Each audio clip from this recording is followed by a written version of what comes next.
Bonjour à tous et bienvenue sur All Blue Channel pour la review du chapitre 855 de One Piece. Prenons le temps de faire ensemble un tour du chapitre, d'analyser les détails importants et de tenter d'entrevoir la suite des aventures des Mugiwara.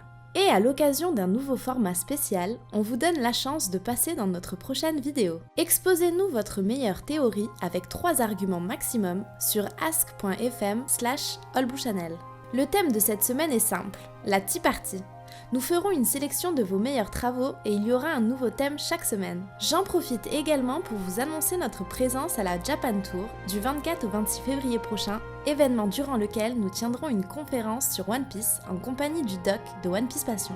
On vous attend nombreux et on a hâte d'échanger avec vous et de vous apporter quelques cadeaux. C'est parti! Ce chapitre commence avec la révélation du titre de Bobbin et de sa prime.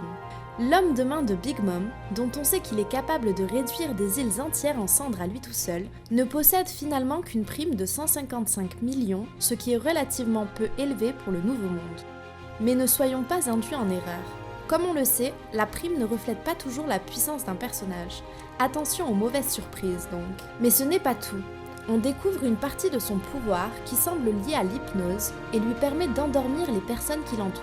Une étrange coïncidence puisque l'on retrouve Big Mom plongée dans un sommeil profond quelques cases plus tard. Il est donc possible qu'elle soit dépendante de Bobbin pour ce qui est de s'endormir, ou pire, qu'elle soit sous hypnose contre son gré, ce qui expliquerait ces brusques changements de comportement. On retrouve ensuite une succession de gags menant à la libération de Brook.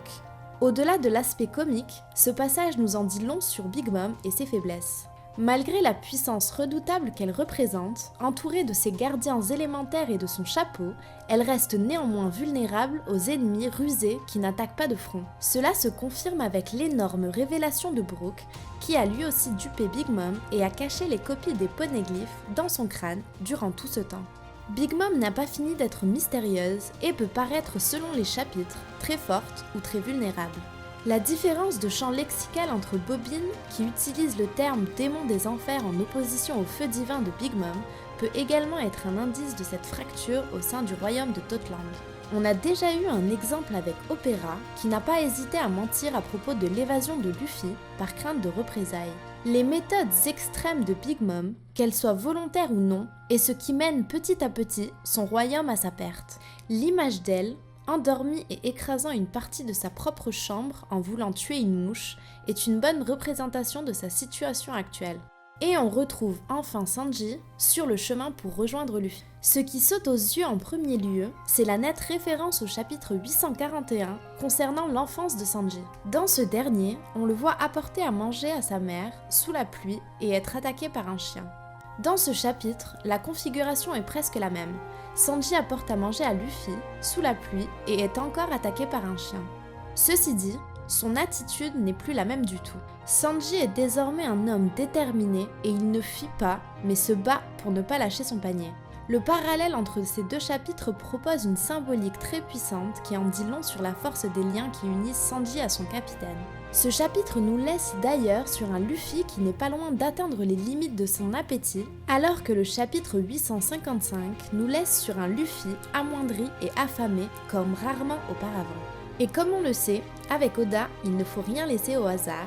On peut donc voir un étrange lien entre la récente perte de dents de Luffy et le cadavre utilisé pour tromper Big Mom. Il est encore trop tôt pour parler de foreshadowing, mais la dernière page insiste clairement sur l'impact négatif qu'ont les aventures de Luffy sur son corps et sa vitalité. Ce concept est présent dans d'autres œuvres majeures comme Le Seigneur des Anneaux par exemple, dans lequel les périples de Frodon marquent son corps et son esprit à jamais et l'empêchent de retrouver une vie normale à la fin. Malgré que le mal ait été vaincu, les séquelles de ces périples font qu'il n'a plus sa place dans ce monde.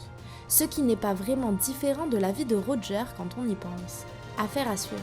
Dans nos cases préférées cette semaine, on retrouve celle de Big Mom endormie qui montre l'immensité et la complexité du personnage. La dernière case montrant un Luffy vraiment amoindri et enfin, celle de Sanji découvrant Luffy qui est réellement ma préférée. On a rarement vu son visage dessiné avec un tel mélange d'émotions et qui de mieux qu'Oda pour retranscrire tout ça. Une chose est sûre, le vent commence à tourner et les Mugiwara ont maintenant plusieurs atouts de leur côté pour faire face à la situation. Reste à voir, maintenant qu'ils ont les poneglyphes et Sanji, s'ils choisiront l'affrontement ou la fuite. N'hésitez pas à discuter avec nous en commentaire sur les points abordés dans cette vidéo et à nous donner vos idées sur la suite de l'aventure. Et n'oubliez pas de nous poster votre théorie sur Ask pour la prochaine vidéo. C'est tout pour cette review du chapitre 855. Merci d'avoir regardé et j'espère que vous aurez apprécié. On se donne rendez-vous très vite pour de nouvelles vidéos et d'ici là, portez-vous bien. A bientôt sur All Blue Channel.